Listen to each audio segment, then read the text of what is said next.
Así que bueno, como dijo Ceci, me acompañan en este panel la compañera Franca y Emanuel, en los cuales van a exponer. Tenemos solo 30 minutos, vamos a tratar de hacerlo dinámico para que también podamos tener un ida y vuelta y terminar con una conclusión que no es más ni menos que poder transmitirles a todos el documento que venimos trabajando. En esta oportunidad empezamos con Franca en este panel que es la nueva agenda laboral. Bueno, buenas tardes a todos, a todas, un gusto estar acá. Bueno, por mi parte voy a tratar de no hacer una exposición de cosas que ya sabemos, sino más bien intentar hacer como alguna exposición que nos permita ir pensando en conjunto y reflexionando en conjunto, y si sale alguna pregunta de quienes estamos acá, bienvenida sea.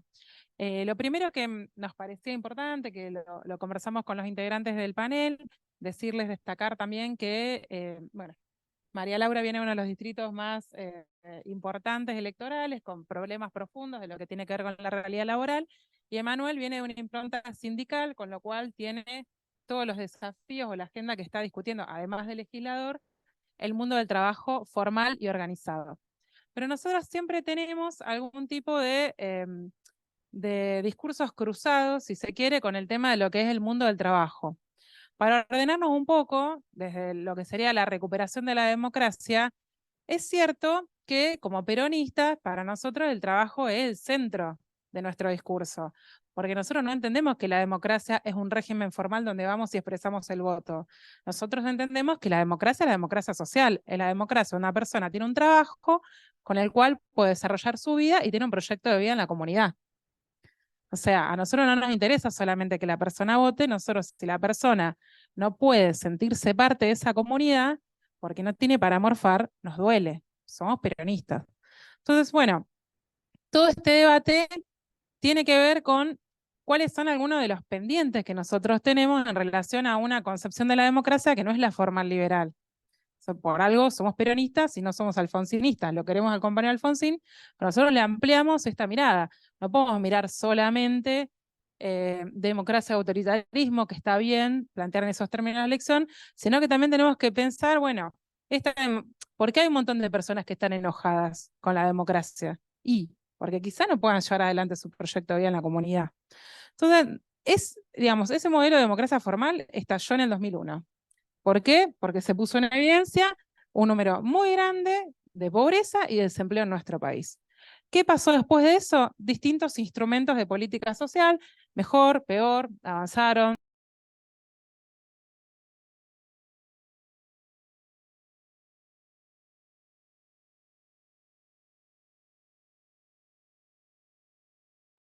De que en la escuela había algunas mujeres, el programa, los corredores escolares o los municipios. Bueno, en algún punto se entendió como un subsidio que se brindaba y se le exigía a las personas que hagan alguna tareita porque, bueno, se está dando plata y entonces había que exigirles algo. No había esa lógica.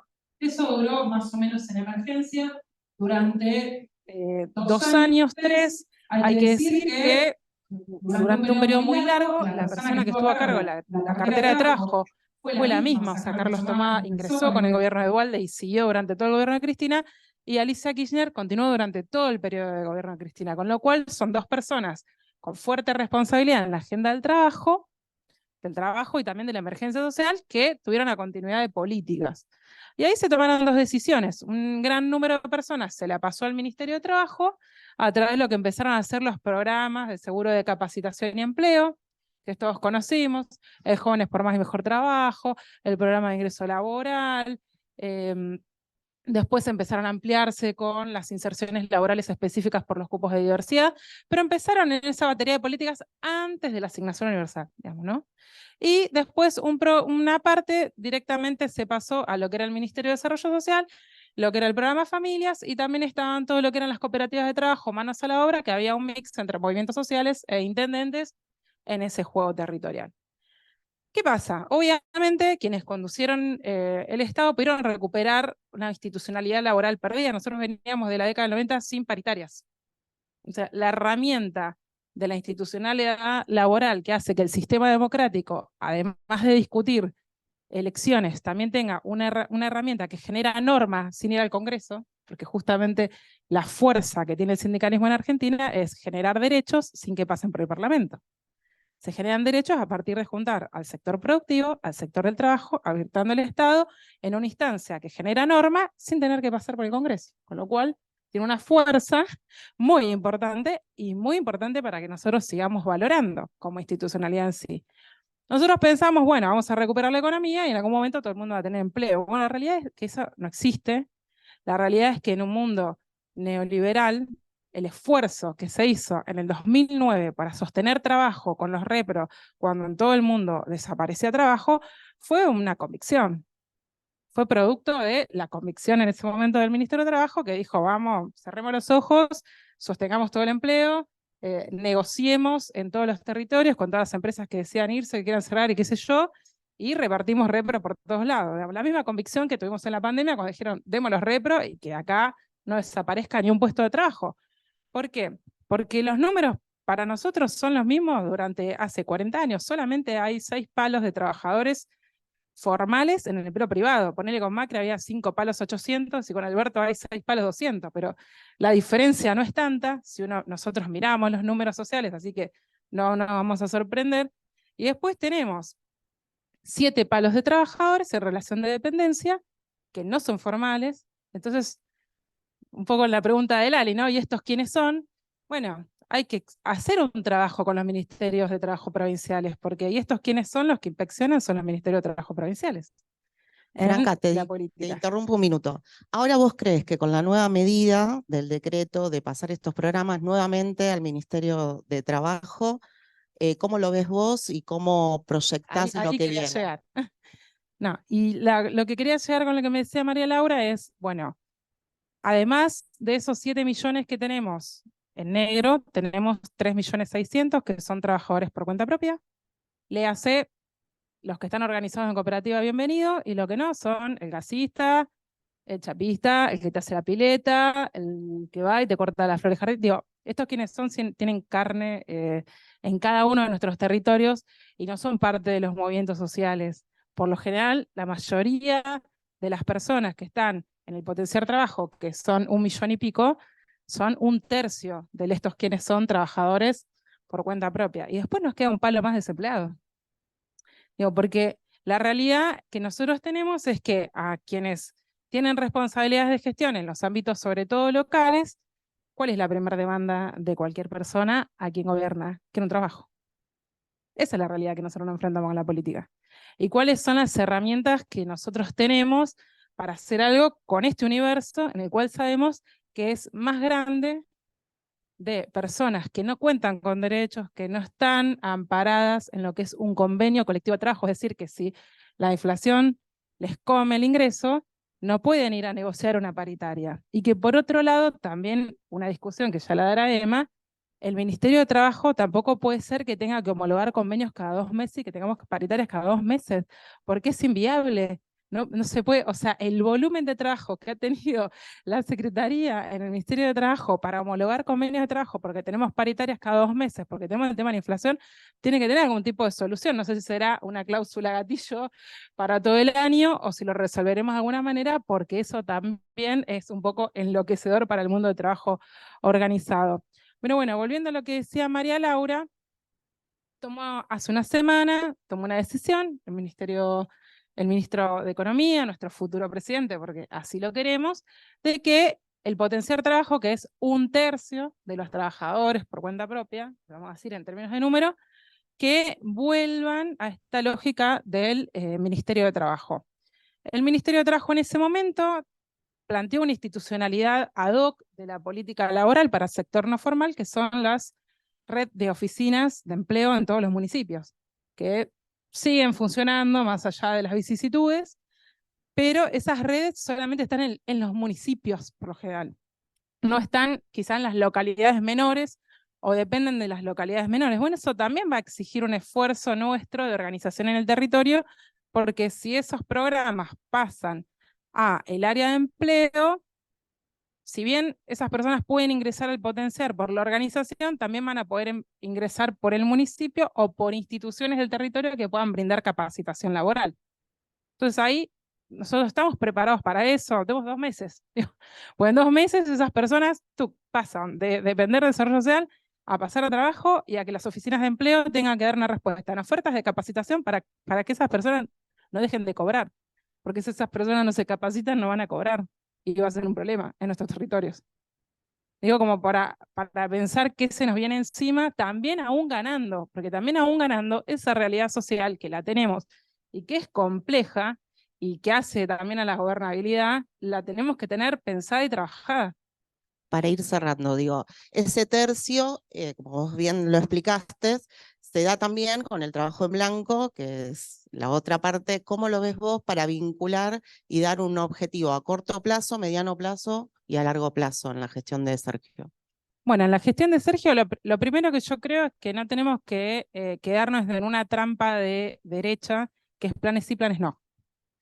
Vamos, lo primero que creo es que la asignación universal por hijo es la extensión de un derecho de los trabajadores formales a los trabajadores que están en negro, que son 7 palos, y a los que trabajan por cuenta propia. O sea, empezar a hablar con términos apropiados de derecho. La asignación es el salario familiar que le pagamos a todos los trabajadores, porque lo paga el Estado, al que está en blanco, y también se lo paga al que, por distintas razones de que no hemos logrado una política pública que mejore su situación laboral, puedan estar en blanco. Por el otro lado, hay otros debates que no tenemos cerrado internamente dentro del peronismo, que es, bueno, queremos avanzar hacia un salario universal, eso es bueno, nos sirve, porque nosotros la verdad que la asignación universal por hijo nos costó mucho tomar la medida, no porque no quisiéramos y no reconociéramos que hay una gran cantidad de trabajadores que hoy no gozan de todos los derechos laborales, sino porque nuestro sistema previsional, nuestra cabeza, nuestra institucionalidad laboral está asociada a que los derechos vienen del trabajo, a que todos esos beneficios vienen asociados a un ingreso por trabajo y no una transferencia.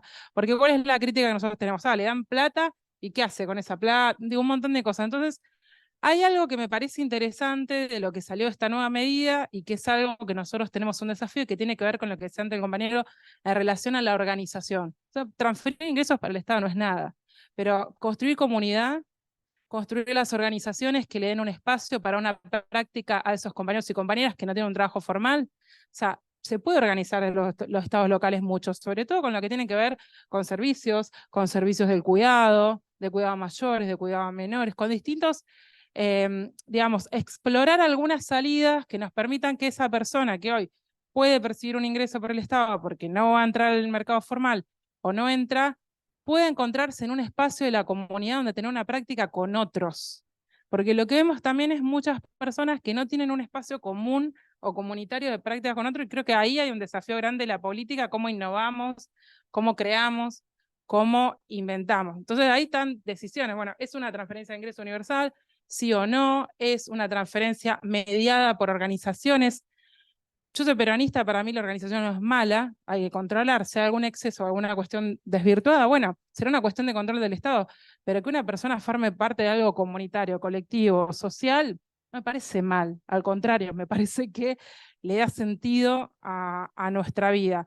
Y después, además de eso, es esto, no entrar en la trampa de la derecha, como siente el compañero, cuando hablamos que audiencia, y si nosotros tenemos el 60% de los trabajadores argentinos que no tienen condiciones de formalidad, obvio que van a estar enojados. Esas son las personas que en su momento votaron a Macri cuando le prometió pobreza cero porque creían que iban a salir de estar trabajando en negro durante no sé cuántos años y que ahora no se comen tan rápido la curva, pero que también tienen el enojo propio de una persona que no cuenta con una herramienta de protección como una paritaria para actualizar tus ingresos y que no tiene forma de ver qué hace con el día a día de que te come el supermercado, si se quiere, los ingresos. Bueno, quizá hay medidas Por ahí es lo que cada paralelas, uno va digamos, ¿no? militando en cada uno de nuestro No es que territorio, y es hacemos la con los discusión precios, a diario, digamos. ¿no?, que tenemos en el puerta a puerta cuando golpeamos la puerta y tratamos de ver a quién compartió ese voto. Bueno, es el reclamo continuo Sí. que tenemos. Así Pero que bueno, en síntesis, básicamente es reconocer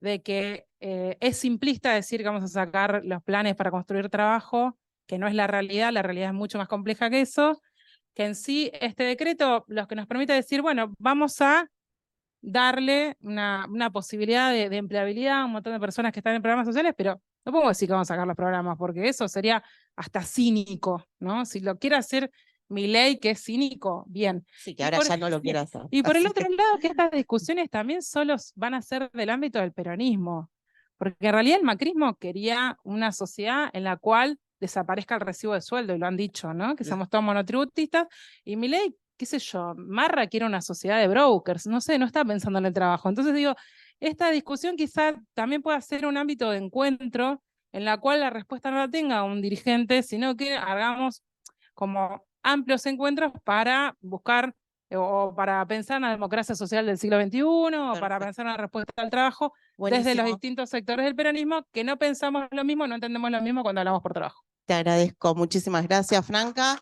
Bueno, y le vamos a dar acá la palabra a Manuel, en donde se va a Hola, hola, expresar hola. en lo que es paternidad, semana laboral y cuidado de personas. Sí, yo voy a como a desconstructurar porque me parece que necesitamos, primero estamos entre compañeros.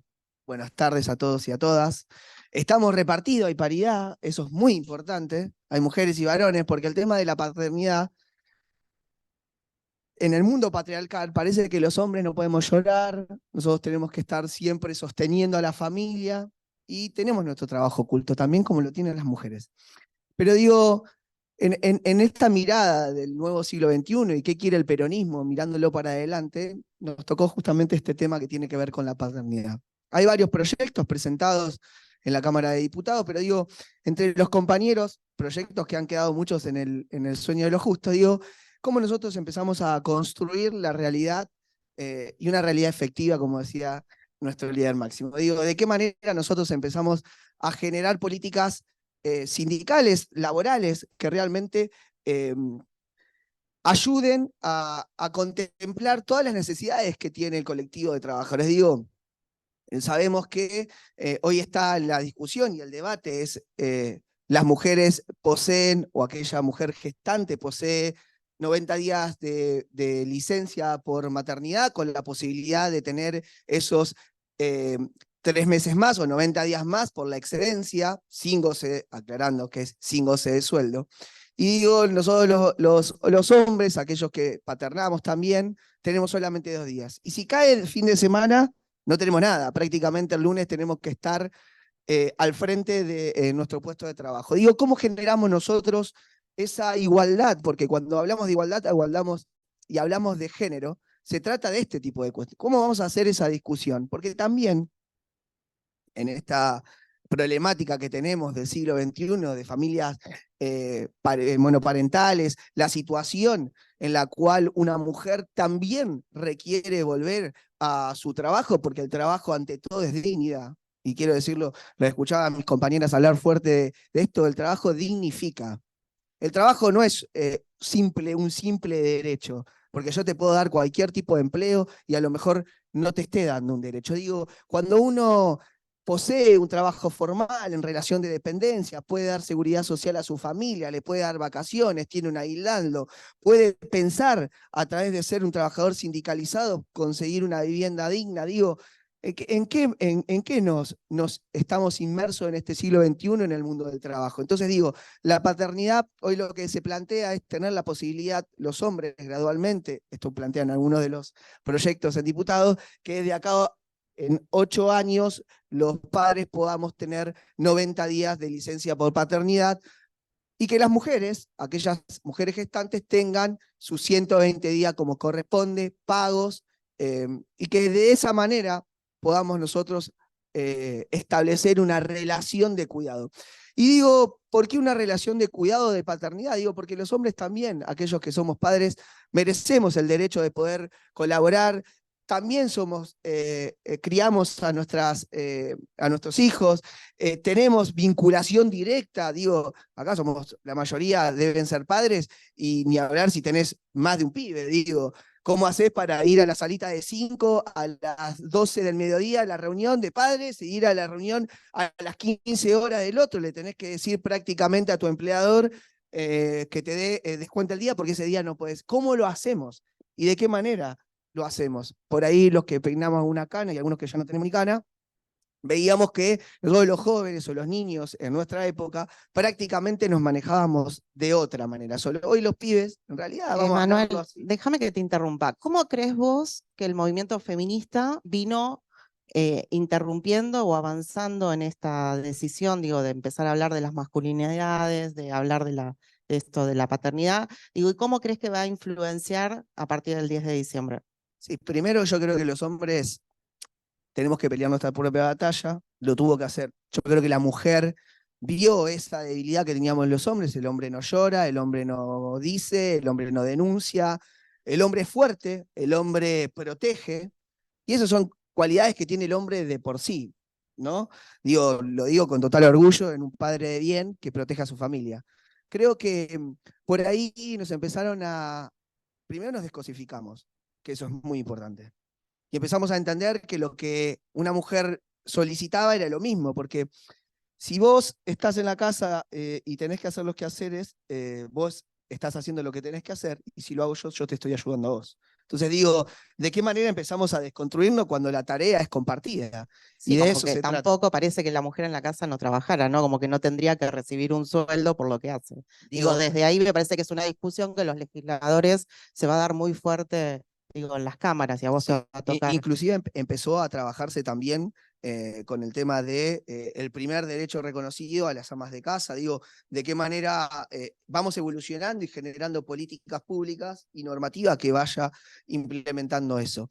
El segundo tema, porque sé que estamos acotados, era el tema del cuidado. Digo, aquellas personas, padres trabajadores, madres trabajadoras que tienen hijos con discapacidad.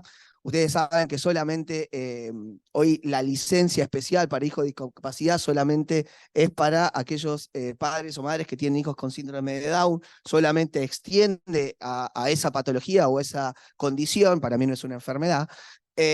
Digo, ¿de qué manera nosotros también empezamos a ampliar derechos, a vincularnos con una normativa? Tenemos muchos que son legisladores, diputados, digo, ¿de qué manera nosotros vamos avanzando en poner en pie de igualdad las condiciones? Primero, las condiciones. Segundo, el tiempo de un padre, que no es un tiempo de ocio.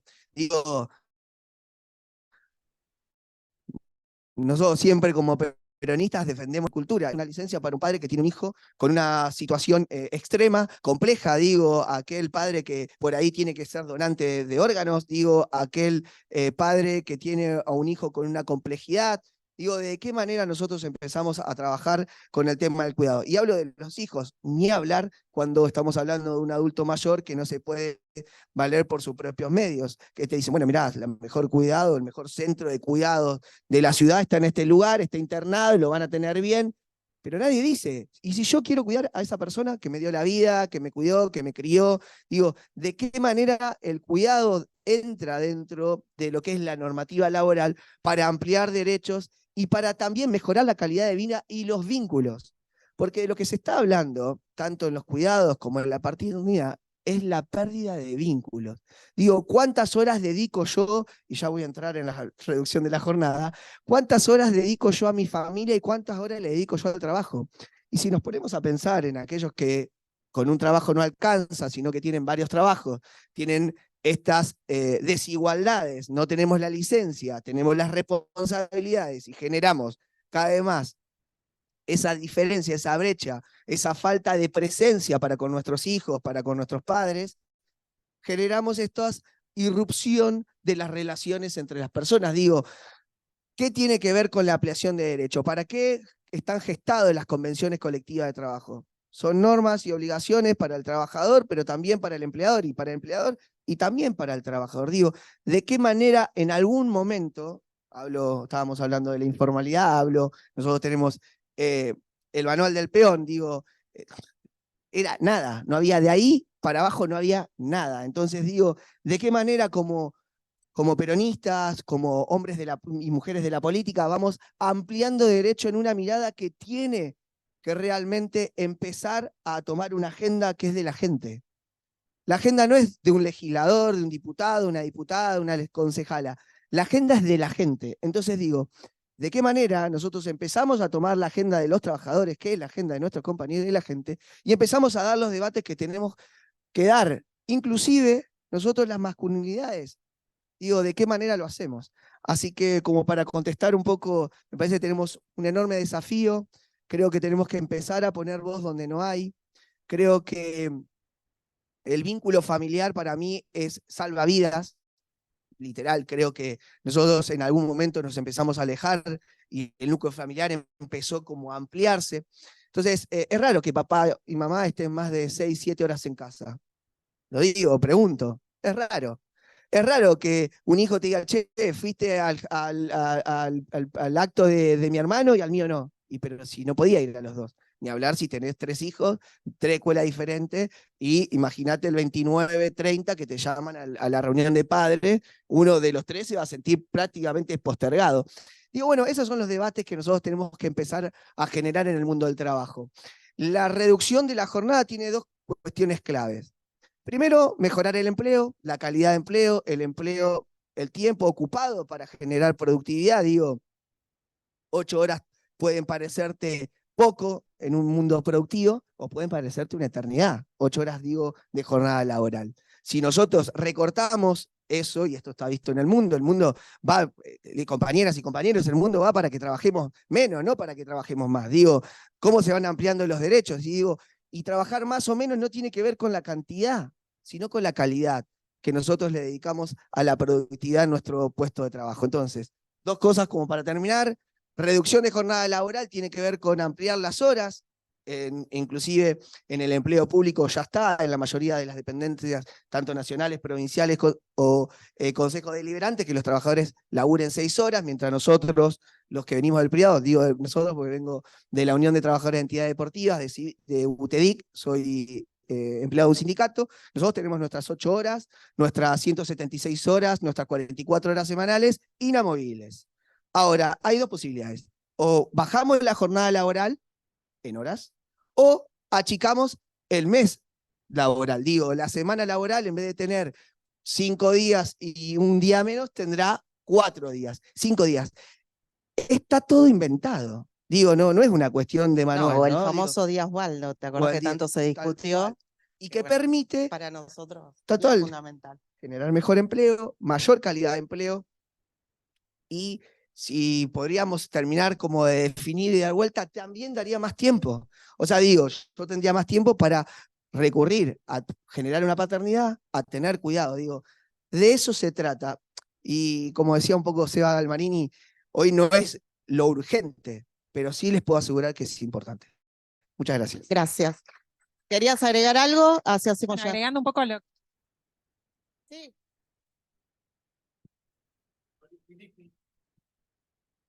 Bueno, buenas tardes. Soy Mario Filippi de la John William Cook, abogado, posgrado en discapacidad e impulsor de la ley hace 23 años que vos proponías en la ciudad de Buenos Aires, en Cava. En el hecho de que yo tengo 3 hijos y el último de mis hijos nació con síndrome de Down y ahí me hice militante de la discapacidad, ¿no? Porque iba por otro camino en el derecho. La ley abarca, por el vacío legal que había, justamente a padres biológicos, a padres adoptivos y a aquel familiar que se quiera hacer cargo de la persona con discapacidad, ¿no? Pero para poder, acá lo que podemos hacer son propuestas, los proyectos están, lo que tienen los candidatos es que algún día tomar ese compromiso de cerca de más de 5 millones de personas con discapacidad que tenemos en la República Argentina, ¿no? Porque los censos nunca se ocuparon de darle una cifra exacta, ¿no?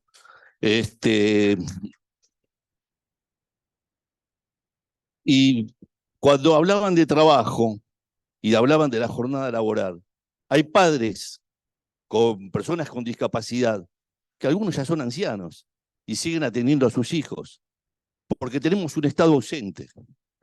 Tenemos un Estado ausente. Hoy hay una conflictividad terrible con el tema de las obras sociales. Las obras sociales no pagan y el laburante tiene que sacar de su bolsillo para poder ir al médico para que puedan tratar la complejidad, porque cuando hablamos de discapacidad no hablamos de enfermedad. Hay casos que son casos graves que necesitan medicación y atención médica, pero estamos hablando de personas con discapacidad. Bueno, esto tenemos que empezar a abordarlo. Y ya no nos alcanza una agencia de discapacidad. Tenemos que empezar a pensar, más allá de que le moleste a Milei, a los libertarios, que hay que cerrar ministerios, tenemos que empezar a trabajar el proyecto del Ministerio de Discapacidad.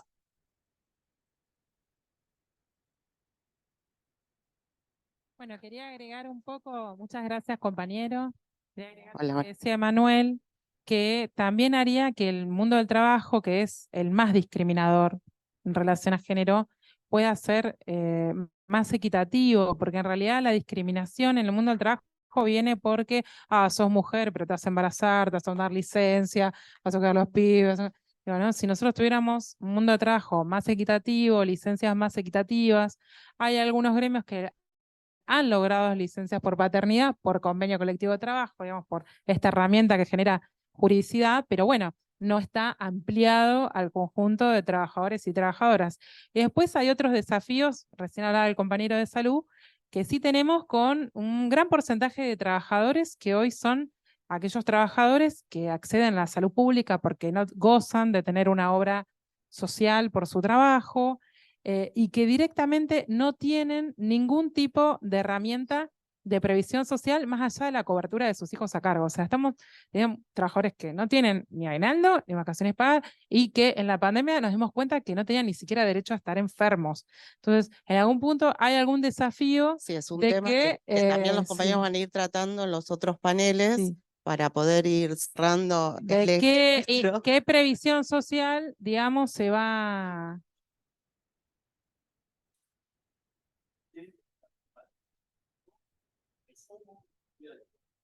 Sí, nosotros lo tenemos Perfecto. en agenda. Yo fui legisladora de la provincia de Buenos Aires, me tocó ser presidenta de la Comisión de Salud en la pandemia, en los 2 peores años que le tocó gobernar al presidente y al gobernador.